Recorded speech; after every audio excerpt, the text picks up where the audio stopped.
اور کوئی مسلمان کسی دوسرے مسلمان کو جنتی نہیں کہہ سکتا،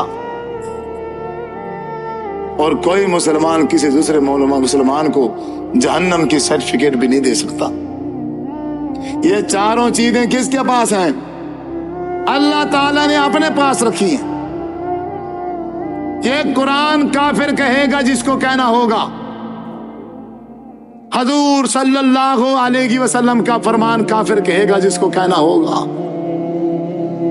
میں کسی کا نام لے کے اس پر کفر کا فتویٰ اگر میں نے لگا دیا تو سمجھو میرے ساری زندگی کی وہ نمازیں، وہ روزے، وہ زکوٰۃ، وہ سب کچھ، اگر وہ کافر نہیں ہے، اگر وہ کافر نہیں ہے تو پھر ایسے سمجھو میری ساری عبادت ختم ہو گئی اور میں کافر بن گیا۔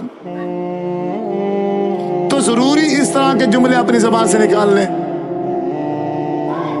ضروری اپنی کیوں ہی محنت پہ پانی پھیرنا ہے؟ تو ضروری اپنی محنت ضائع کرنی ہے؟ عزیز بزرگوں، نوجوان ساتھیوں، ایک بھائی ہونے کی حیثیت سے میں آپ کو ایک یہی مشورہ دوں گا، ہم میں سے ہر بندہ اپنے آپ کو مسلمان بنا سکتا ہے۔ ایک دوسرے سے محبت کریں، ایک دوسرے کا دکھ سکھ بانٹیں، ایک دوسرے کی خوشی غمی میں شریک ہو جائیں۔ اگر آپ اس کے ساتھ ہیلپ نہیں کر سکتے، آپ دو میٹھے بول تو بول سکتے ہیں نا، آپ صرف زبان کے ذریعے سے اسے تسلی دے دیں، میں آپ کے ساتھ کھڑا ہوں، آپ پریشان نہ۔ اس میں کوئی بریلوی، وہابی، شیعہ، دیوبندی کی تمیز نہ کریں، سب مسلمان، ہمارے مسلمان بھائی ہیں۔ یہ ہمارا آپس میں صرف فروعی اختلاف ہے، فروعی اختلاف ہے۔ ہمارا رب ایک ہے، قرآن ایک ہے، رسول ایک ہے، قبلہ ایک ہے۔ تو میرے بھائیوں، ان چھوٹی چھوٹے مسائل کی وجہ سے ایک دوسرے سے اتنی نفرت کر جانا کہ اس کو دوسرے کو اسلام سے خارج کر دینا اور اس کے پیچھے کھڑے ہو کے نماز پڑھنا گوارا ہی نہ کرنا، میرے بھائیوں یہ جو نفرت ہے، یہ نفرت اسلام لے کے نہیں آئے گی۔ اس نفرت کی وجہ سے ہم جدا ہو جائیں گے، ہم ٹوٹ جائیں گے جس طرح کہ ہم ٹوٹ چکے ہیں۔ غزہ ہماری آنکھوں کے سامنے تباہ ہو گیا، یہودیوں نے قبضہ کر لیا ہے، بیت المقدس میں داخل ہو گئے، ہم نے کیا کیے بتاؤ؟